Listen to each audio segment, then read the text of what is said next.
ইতিমধ্যেই দেবরের গায়ে হলুদের মুহূর্ত আপনাদের সাথে শেয়ার করেছিলাম। এটা ছিল বরযাত্রীর মুহূর্ত। তো আমরা সবাই মিলে গিয়েছিলাম বরযাত্রী। এখানে হচ্ছে বরকে বরণ করা হচ্ছে।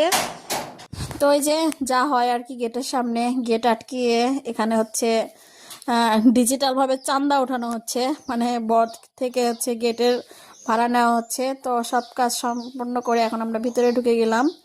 যদিও পুরো ইচ্ছে ছিল পুরো ভিডিওটা আপনাদের সাথে শেয়ার করার, মানে বিয়ের মুহূর্তগুলো, কিন্তু আমার ছেলে ঘুমিয়ে যাওয়ায় আর হচ্ছে সেটা করতে পারিনি। এখানে আমার ছোট ছোট দেবরা দুষ্টুমি করছিল। তো এখানে হচ্ছে এই যে আমাদের বরমশাই, এটাই হচ্ছে আমার দেবর। সবাই ওর নতুন জীবনের জন্য শুভকামনা রাখবেন। আমি হচ্ছে পুরো মুহূর্তটা ভিডিও করতে পারিনি, তাই হচ্ছে বাসায় এসে ছোট্ট একটা ভিডিও আপনাদের সাথে শেয়ার করার চেষ্টা করছি। এটা হচ্ছে বরের বাসায় আসার পর এখানে হচ্ছে ফটোশ্যুট করার প্রস্তুতি চলছে। ওই যে বললাম, ছেলেকে কোলে নিয়ে, ঘুমন্ত ছেলেকে কোলে নিয়ে ভিডিও করা আমার পক্ষে সম্ভব হয়নি। এখানে সবাই নতুন বর বউ দেখতে এসেছেন। যদিও এটা শহরের মধ্যে ছিল, কিন্তু সবাই দেখতে এসেছিলেন।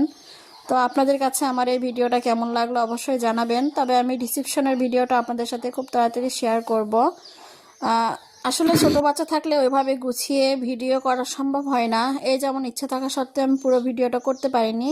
আপনাদের কাছে এটুকু ভিডিও কেমন লেগেছে জানাবেন। ধন্যবাদ সবাইকে।